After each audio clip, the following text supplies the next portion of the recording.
La famille, bonjour à tous, j'espère que vous allez bien et que vous passez une bonne journée. Arandina, les frères, normalement c'est censé être une formalité. On ne doit pas s'éterniser sur un match comme ça, on ne doit pas prendre le risque de blesser les joueurs ou quoi que ce soit. Bon, la compo bis d'Ancelotti, ok, ça c'était bon. C'est bien, il fallait reposer les cadres, notamment les Rudiger, Bellingham. Les mecs qui enchaînent les matchs là, qui n'ont pas fait de pause, c'était sûr qu'il fallait qu'ils se posent sur le banc.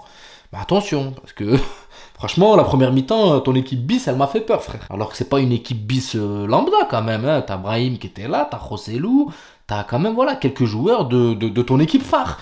T'as Fran Garcia qui voilà, a amené à jouer quand même quelques matchs. Nacho qui lui aussi, là, à l'heure actuelle, il a amené à jouer quelques matchs. Donc moi, je vais pas vous mentir, hein. Cette première mi-temps, je me suis dit, attends, on fait 0-0 là quand même contre une équipe de 4ème division.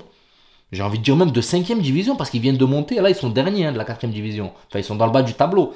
Donc, je vais pas vous mentir, je me suis fait peur. Après, bon, au deuxième mi-temps, le rouleau compresseur s'est mis en marche et ça a avoiné. Même s'il y a eu quelques phases compliquées, notamment à la fin où on prend malheureusement ce but. Mais bon, la pelouse, elle aide pas, les gars. Ils n'étaient pas 11 sur le terrain, ils étaient 12 à Rangina, là. Il y avait la pelouse avec eux, les frères. Il y avait la pelouse. Quand tu vois, à un moment, il y avait des passes qui devaient arriver sur Brahim, les frérots. La balle, elle faisait comme un ballon de rugby. Alors c'est un ballon de foot qui est censé rouler droit et je vous jure qu'il faisait comme le ballon de rugby, il partait à droite, à gauche. Moi j'étais choqué, mais bon, après bon c'est normal, hein. Match de Coupe du Roi, c'est normal, tu peux tomber contre une 4ème division. Voilà, le stade c'est le stade. On va pas se plaindre, mais on va plutôt parler de ce que nous a concocté Ancelotti avec cette compo que je vais vous afficher quelque part par là. Et on va parler de cette jeunesse qui est arrivée, qui a joué ce Arda Güler, les frères qu'on attend depuis le début de la saison, les frérots. Depuis le début de la saison, depuis le mercato estival, depuis qu'on a acheté ce Arda Güler, on l'attend parce que malheureusement, les blessures l'ont bousillé. Mais là, on a pu entrevoir quelque chose. Et je vais pas vous mentir, hein, avec la pelouse qui aide pas, avec voilà le match qui est quand même un match compliqué. Tu joues contre une équipe qui joue beaucoup en faute, qui va jouer bloc bas, voilà, où tu peux pas trop t'exprimer. On a laissé quand même, il nous a laissé entrevoir des choses intéressantes. Et je vais pas vous mentir, déjà, sa première frappe qu'il met à 3-4 minutes de jeu, je m'attendais à ce qu'il la dévisse complètement petit filet extérieur. Au final, la frappe est cadrée, elle partait sur le poteau et je dirais même poteau intérieur. Vous voyez le délire, poteau rentrant. Après bon, le gardien la sort. La deuxième frappe qui met le mec, il porte ses cojones direct. Il enlève la balle à Ceballos, laisse-moi tenter le coup franc. Ceballos en grand frère, on va dire, vas-y fiston, teste. Tu vois, bam, et il te le met une putain de barre. Franchement, c'est le plus beau coup franc qu'on a vu depuis le début. Entre les frappes d'Alaba qui nous envoie chez les supporters ou Kroos qui galère un petit peu.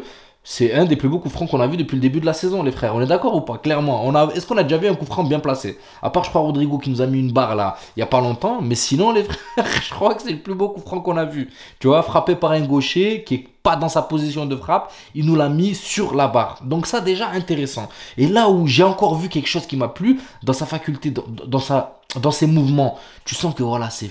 Franchement, il y a du Ozil.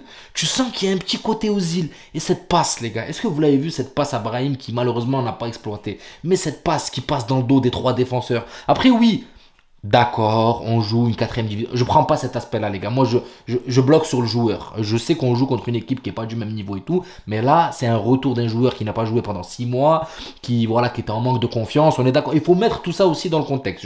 Je l'entends. Mais moi, je parle des facultés, des capacités du joueur, de ce qu'il est capable de faire. C'est ça que j'essaie d'analyser. Et franchement, ce qui nous a laissé entrevoir est très, très intéressant, les frères. Cette passe, comme je le disais, à Brahim, là, dans le dos des défenseurs, c'est pas une passe anodine. C'est une passe qui demande quand même une vista, qui demande, comme je le dis tout le temps, les frères, un détecteur de radar. C'est que tu sais que Brahim va déboîter derrière ces 3 joueurs. Ça veut dire que tu sais que le mec va partir derrière les 3 joueurs. Tu lui lances dans sa course parfaitement. Et cette passe, moi, je vous le dis, les frérots, ça annonce quand même quelque chose.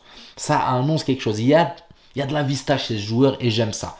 Maintenant, bon, Carleto l'a sorti pour le préserver un petit peu parce qu'il revient. Il est plutôt sujet aux blessures. Normal, je comprends, tu le sors. Après, voilà, tu rentres, tu commences à faire rentrer ton équipe, les Valverde, les machins. Pas de problème. Carrillo, je trouve très intéressant en défense centrale. Franchement, avec un peu plus d'expérience en équipe A, moi, je le trouve très, très intéressant en défense centrale. Avec Nacho, ça a été sécurisant. Là, sur le dernier but qu'on prend de Arandina, c'est une faute totale de Fran Garcia, les gars. Fran Garcia qui se fait bouffer comme ça, il n'a pas le droit. Un joueur de 4ème division qui vient, qui te met une rouste pareille, tu t'envoles carrément. Tu n'as pas le droit, frérot, c'est interdit. Il s'est fait avoir. Après, bon, Nacho, il se fait avoir parce qu'il pousse la balle derrière qui est pas but, malheureusement. Ça, on peut rien y faire. C'est un but. Voilà. Allez, j'ai envie de dire, ça sauve l'honneur de Arandina. Il mérite. Parce que franchement, les gars, vous avez vu cette équipe? Elle a demandé les maillots. J'ai fait un TikTok sur ça. Vous avez dû le voir. Même, je l'ai lâché sur YouTube Short. Cette équipe a fait une liste quand même à Florentino Pérez où il demande tous les maillots des joueurs. Eh ben, je vous jure, les frères, qu'ils les méritent leurs maillots. Parce qu'ils ont quand même fourni un match. Ils ont joué un match. Il y a des joueurs, il y a des équipes, pardon, de Liga qui mettent plus le bus que ça. Je vous le jure, hein, il y a des équipes de Liga qui mettent plus le bus que ça. Et eux, je vous jure qu'ils ont quand même cherché à trouver des intervalles, à essayer de déboîter, à prendre un peu les côtés. À la fin, ils nous ont même mis un petit peu le bouillon.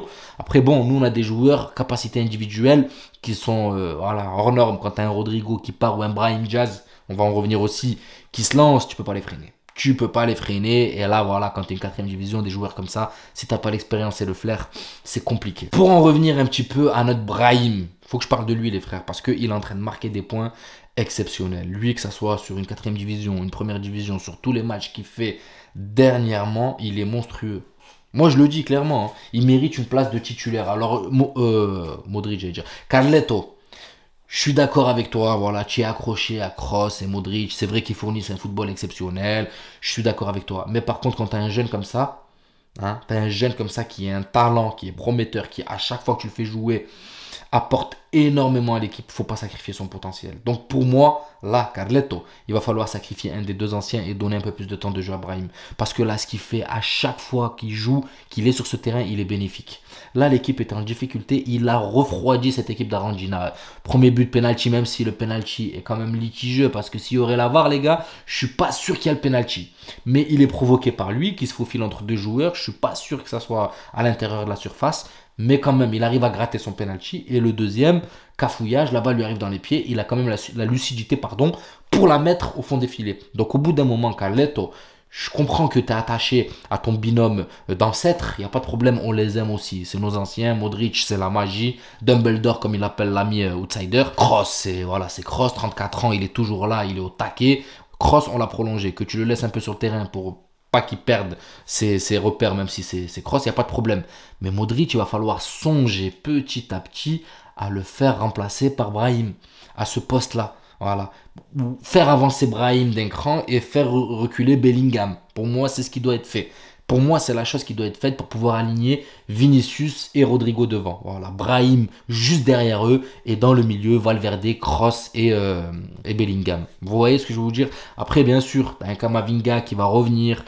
Franchement, là, on a tellement de joueurs à fort potentiel qu'au bout d'un moment, il va falloir faire des rotations. On n'a pas le choix parce que Camavinga, je vous entends, ok, on peut pas le mettre sur le banc et tout, mais on va faire comment? Franchement, on va faire comment? À un moment, il va falloir sortir les ancêtres, les Kroos, Modric pour pouvoir laisser la jeunesse prendre le relais. Donc, il n'y a pas le choix. Il va falloir s'adapter. Ou sinon, on va le placer latéral, Fran Garcia qui chauffe le banc. Ou voilà, on fait comme... voilà, trouvez-moi une solution, les frères. Trouvez-moi une solution. Au bout d'un moment, on va être bloqué. Au bout d'un moment, on va être bloqué. Et c'est là la conclusion que je voulais amener à la vidéo. On a un excès de profils similaires. Parce que les gars, Arda Güler, Nico Paz, Brahim Diaz... c'est des joueurs pratiquement de même profil. Et si je rajoute à cette liste Bellingham, Modric, tout ça là, c'est des joueurs... Bon, les plus jeunes ont vocation à devenir comme les plus anciens, avec le même profil. Après, tu as des intouchables comme les Bellingham, comme machin. Ok, il n'y a pas de problème. Mais Nico Paz, Arda Güler, comment tu vas les démarquer? Parce que le petit Nico Paz, il a de la qualité aussi quand même. Hein. Le petit Nico Paz, il a de la qualité. Et à chaque fois, il est là. Il n'a pas eu de blessure. Carleto le fait jouer plus souvent. Arda Güler, il y a eu blessure. Mais il y a le potentiel aussi. Donc, on fait comment? C'est pour ça que je dis, il y a beaucoup de joueurs à même profil. Et ça, au bout d'un moment, les frérots, ça va poser problème. Donc voilà, petite formalité contre Arandina, je voulais donner ça, je ne vais pas trop rentrer dans le détail des joueurs, voilà, c'est grosso modo ce que j'ai vu, je voulais surtout parler d'Arda Güler qui est pour nous, voilà, la petite surprise un peu du soir, le mec qu'on voulait voir, j'ai dit ce que je pensais de lui, après bon voilà, je vais pas faire le tour, je vais pas parler de Ceballos ou quoi, les gens ont fait leur match, on gagne, on se qualifie pour la suite et c'est l'essentiel. Maintenant le match important il arrive les frères, le match important il arrive, c'est mercredi, contre l'Atlético. Et ce match-là, les frères, il va falloir avoir une concentration maximum et pas se rater. Parce que l'Atlético, certes, ils se sont fait taper par Gérone il n'y a pas longtemps, mais là, c'est un match de super coupe. Et je vous dis, les gars, ils vont pas nous faire de cadeaux. Donc voilà, la famille, j'espère que cette vidéo vous plaira. N'hésitez pas à vous abonner, à liker, ça donnera beaucoup de force à la chaîne. Et je vous dis à la prochaine vidéo et prenez soin de vous. Ciao la famille.